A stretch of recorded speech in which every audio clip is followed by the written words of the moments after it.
Natën ditë ose We Don't Care ishte Bojkeni që ndoi që Bojkeni bashkë me miqtë e tij në këtë videoklip apo jo Boku, ë? Me miq e me njerëz me shok me të cilët duhet themi ndoshta ke bërë tashmë shumë vite muzikë bashkë, megjithatë sot ndoshta gjërat janë ndryshe. Unë të më mend dhe me grupin Fish Hook, madje dhe The Fish pastaj. Por nuk e kuptova këtë histori. Atë që dëgjua te kjo këngë më vjen mirë edhe me që kjo këngë ka dhe videoklip për Munda Dorën, por gjithashtu bashkëpunimi ka qenë pak më i gjerë sepse po ta shohësh në video aty është një nga miqtë e mi të vjetër që kemi bërë muzikë për shumë vite, është Fabian Aslan. Fabi, e përshëndesim Fabi. Genti Lagoj që luan kitarë dhe këndon gjithashtu. Është Alban Male. Po ku mos e ska shpejt lutem.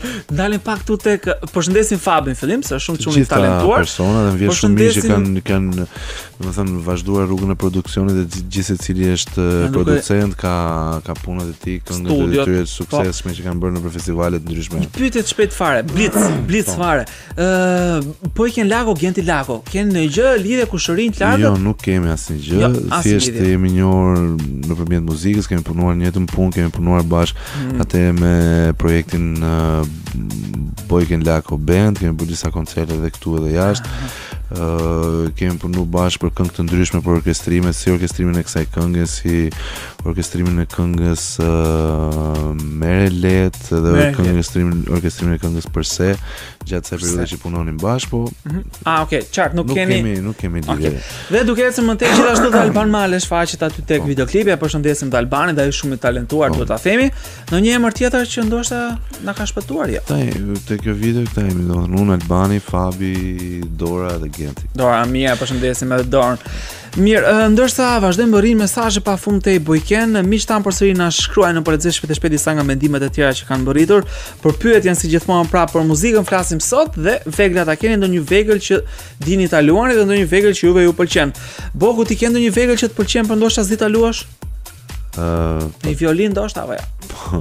S'është për ty. Jo, kam pas qef. Ta kisha thyer apo ta kisha se tek. Veglat e frymës i kam pas qef. Klarinetën, saksofonin, po. Ta shumë bukur. E të fundi aty videoklipit duket se i thyen një kitara, dy kitara, se çfarë bën? Një vrull të We Don't Care aty në fund fare ndoshta se thyet një kitare.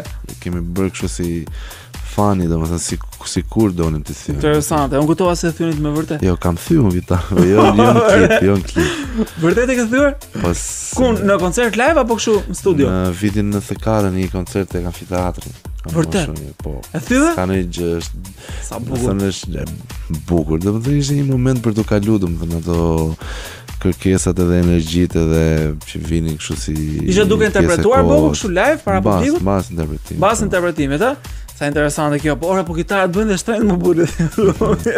Atëherë çfarë kush e pagoi gitarën pas? Jo, ishte imja. Ishte jotja. Mos. Po mirë, mos thuaj që kishe vetëm një, kishe dy të paktën. Jo, më një kishe. Mirë, Bojken Lako vetëm tu në Radio Bar e tregoi këtë detaj që ndoshta shumë prej jush nuk e dinin. Ata që ishin mbrapa skenës ndoshta e pan, megjithatë jo gjithë dinin që Boku kishte vetëm atë kitare. Ja të bëre shumë mirë që e thyve Boku, pas Smart Ligat, siç thuhet. Ja ku erdhe sot një kompozitor i suksesshëm, gjithashtu edhe një këngëtar shumë i talentuar. Kalojmë shpejt tek mendimet e miqve atë në Facebook, tek faqja e emisionit Tom Ditë të Mbar. Leila thot përshëndetje, nuk luaj dhe nuk di të luaj ndonjë instrument muzikor, por do më pëlqen të mësoja kitaren. Jeni shumë të mirë, ju përshëndes ju dhe DJ-n. Anisa thot miq sa bukur te bari sonte, dy artistë vërtet sot në studio. Tekstshkruesi më i miri, faleminderit. Roni dhe kompozitori më i mirë Bojkeni. Në një bashkëpunim të afërt nga ju të dy në këtë verë do ishte mirë të kishim një të tillë. Ju përshëndes sot. Ku i diet, ndoshta se jam diçka me Bokun. Anisa thot ku i Roni sa për temën unë i bie pianos, më pëlqen shumë që vogël më ka pëlqyer e goditur tema e sot thot ajo. Përshëndes shumë edhe Bojkeni se është një artist i madh. Gjithashtu dhe Tironin për zgjedhjen të përgëzoj. Po tani të kesh Bojkenin tek bari dhe mos aftosh te Banaku të jetë bashkë me ju dhe me mua është një humbje e madhe, kështu që është kënaqësi.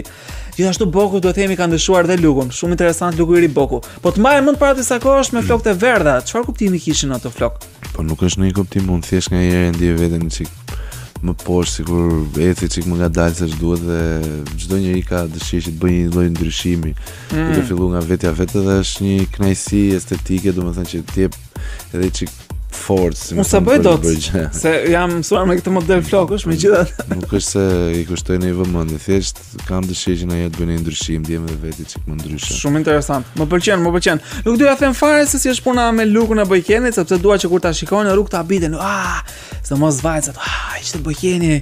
E pastaj kthejnë kokën nga 200-300 herë. Ndërsa do të kalojmë tani tek një këngë shumë ritmike. Besoj Bogu ty të pëlqejnë edhe këto këngë të tjera që janë jashtë, ndoshta jashtë rockut, por që janë të këndshme apo jo? Normal Çfarë është e bukur thuaj. Po. Unë dikur kanë qenë fiksuar vetëm pas një lloj rrymë muzikore, por ja që e kuptova që çfarë është e bukur dhe asgjë nuk ndryshon dot të gjë. Mirë, ndjekim Lucenzën bashkëpunim me Don Omar me këngën Danza Kuduro, vin vetëm pas pak.